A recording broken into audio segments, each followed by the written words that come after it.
किया गया है। किसान भाइयों के लिए बहुत ही लाभकारी जो इस पंचायतों को 90 लाख रुपए वितरित किए गए थे, जिसमें 25 कार्यों को किया गया। सलामी देते हुए इस दस्ते की अगुवाई कर रहे हैं कि ये शिक्षा हो या सम्मान, दोनों है नारी के जवानों का ये दस्ता मंच के सामने सलामी देते हुए government degree college Samba boys NCC armed का ये दस्ता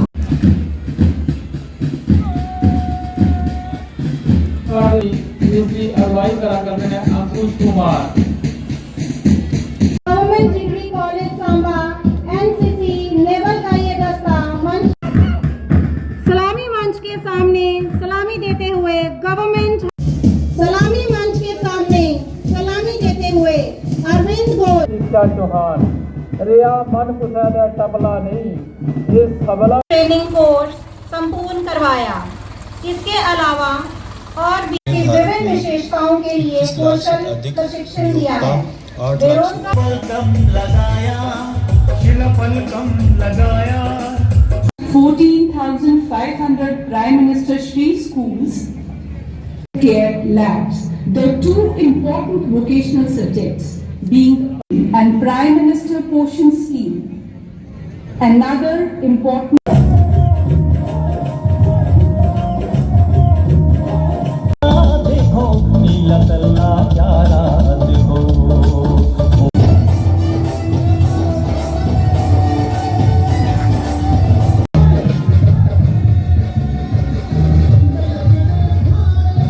बैरिकेड कॉन्टिजेंट्स, उसके बाद टैब्ल्यू, उसके बाद कल्चर।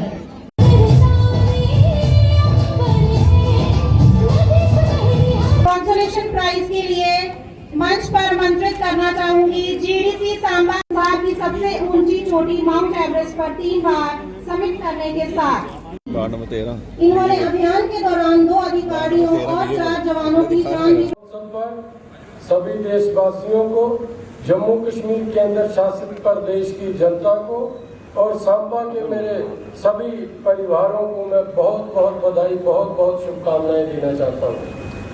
ये जो हम आज़ादी के बाद का 75वां गणतंत्र दिवस मना पा रहे हैं, इसके पीछे हमारे लाखों लोगों की अथक मेहनत, जिम्मेदारी और त्याग और कुर्बानियों का इतिहास जुड़ा हुआ है।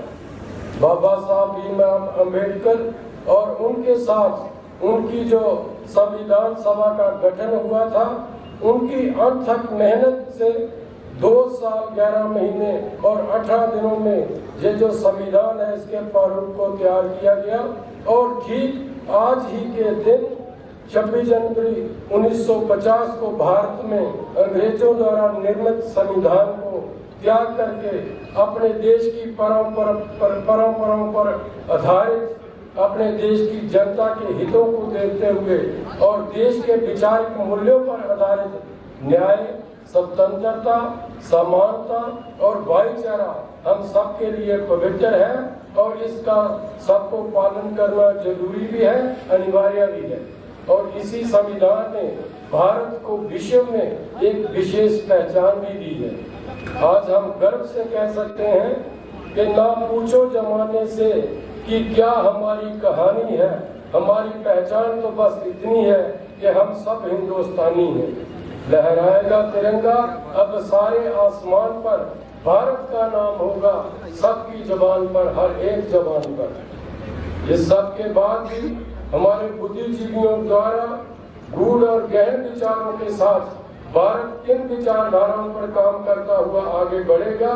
कुछ ऐसे शब्द और कुछ ऐसे विचार निकलकर सामने आए जैसे अंत्योदय, इत्यादिमता, सांस्कृतिक राष्ट्रवाद और एकात्म मानववाद। और इन्हीं मूल मर्यादाओं पर काम करते हुए आज भारत सर्वांगीण विकास पथ की ओर अग्रसर है, जिसमें सबका साथ, सबका विकास और 140 करोड़ लोगों का विश्वास और सबके प्रयास के साथ भारत विश्व गुरु बनने की राह पर गतिशील है और जोर शोर से अग्रसर है।